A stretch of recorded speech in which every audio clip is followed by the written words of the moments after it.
क्या लोकतंत्र में जनता के सपनों की कीमत एक कीड़े मकोड़े के बराबर है? जब देश का युवा अपने हक के लिए सड़कों पर उतरा है तो उसे क्या मिलता है? सहानुभूति या लाठियाँ? यह कहानी सिर्फ एक आंदोलन की नहीं, यह है कहानी देश के उन युवाओं वर्ग की जिसे दबाने की कोशिश की गई, लेकिन वह एक सैलाब बनकर संसद की चौखट तक आ खड़ा हुआ। ये समस्या जो वर्तमान में भारत में चल रही है, ये किस तरह से उभरी और वर्तमान स्थिति कैसे पहुंच गई, इन सभी चीज़ों को एक पूरे कहानी के तौर पर देखेंगे और इसको कई अध्यायों में बाँट कर देखते हैं। चैप्टर 1। इस कहानी की शुरुआत सत्ता के गलियारों या सड़कों से नहीं, बल्कि न्याय के सबसे बड़े मंदिर से होती है। देश में चल रहे युवाओं के एक प्रदर्शन पर टिप्पणी करते हुए माननीय सर्वोच्च न्यायालय के एक न्यायाधीश ने भारतीय यूथ की तुलना कॉकरोच से कर दी। यह सब सिर्फ एक टिप्पणी नहीं थी, यह देश के करोड़ों पढ़े लिखे बेरोजगार और संघर्ष कर रहे युवाओं के आत्मसम्मान पर एक गहरी चोट थी। They don't get any youngsters like cockroaches. They don't get any employment. They don't have any place in profession. Some of them become media. Some of them become social media. Some of them become RTI activists. Some have become another activists, and they start attacking everyone. And you people file contempt petition because High Court is not taking up the matter of as if there are already parasites in society who attack you people. You attack the system, and you want to join hands with them. No. I understand. लेकिन सत्ता और media यह भूल गई कि cockroach जो जीव है परमाणु धमाके में भी जिंदा बच जाता है। अपमान के इस आग से यह नया आंदोलन पैदा हुआ। सोशल मीडिया पर यह नाम गूंजा कॉकरोच जनता पार्टी, जो कल तक सिर्फ एक गाली थी, आज वो युवाओं की एकजुटता का सबसे बड़ा प्रतीक बनकर उभरा।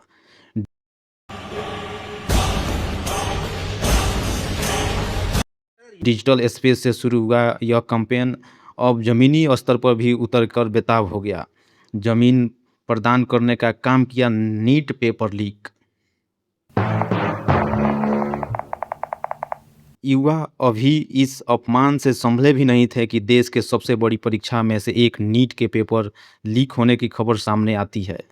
Major decision has now been taken as far as the NEET UG 2026 exam is concerned. Re-examination will be held. The current examination has been cancelled, is what the NTA has come out and confirmed. This is after reports suggested that there was a paper leak that was reported in Rajasthan, which is why now the NTA, the body that conducts these examinations, सालों तक एक कमरे में बंद रहकर दिन रात एक करने वाले छात्रों के सपने एक झटके में नीलाम हो गए।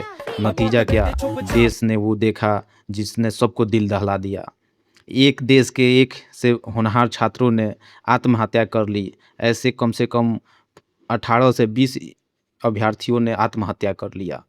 देने वाले 22 बच्चे सुसाइड कर बैठे और कोई दायित्व नहीं है जी, कोई अकाउंटेबिलिटी नहीं है जी। मेरे पास देखिए, यह सिर्फ सुसाइड नहीं था, युवाओं की नज़र में यह सिस्टम द्वारा की गई हत्याएं थी।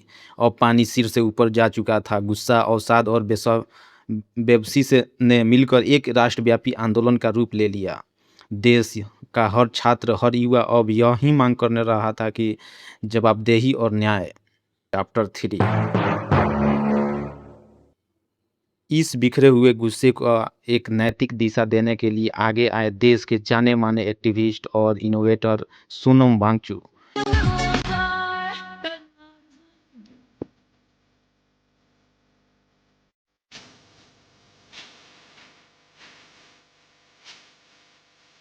युवाओं के इस दर्द और सिस्टम की बेरुखी को देखते हुए उन्होंने दिल्ली के जंतर मंतर पर अनिश्चितकालीन विरोध प्रदर्शन शुरू किया।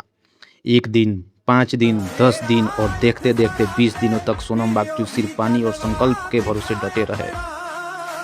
लेकिन 20वें दिन की आधी रात को जब दिल्ली सो रही थी, तब पुलिस ने इस शांत आंदोलन पर धावा बोला।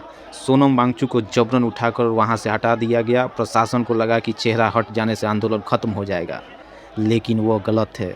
इस आंदोलन ने जनता की आग में घी डालने का काम किया। आज स्थिति यह है कि देश के कोने कोने से, गांवों से, कस्बों से युवाओं और आम नागरिक जंतर मंतर पहुंच रहे हैं। यह सिर्फ छात्रों का गुस्सा नहीं, एक जन आंदोलन बन चुका है। हजारों की यह भीड़ अब संसद के घेराव करने के लिए आगे बढ़ रही है। आज के सर गिने जा रहे, पूरी दुनिया काउंट कर रही है कितने लोग निकले हैं। बैठे रहो, जहां जगह मिल रही बैठे रहो। आज आप कहाँ नहीं हो, कौन सा ऐसा दफ्तर है जहाँ नहीं हो। भावनात्मक मत दबाव में आई सरकार अब बातचीत की मेज पर आने का दावा तो कर रही है, लेकिन ज़मीन पर हकीकत कुछ और है। एक तरफ संवाद का दिखावा तो दूसरी तरफ बेरहमी से बरसाती लाठियां। युवाओं के लहू से दिल्ली की सड़कें लाल हो रही है, लेकिन इनके कदम पीछे नहीं हट रहे।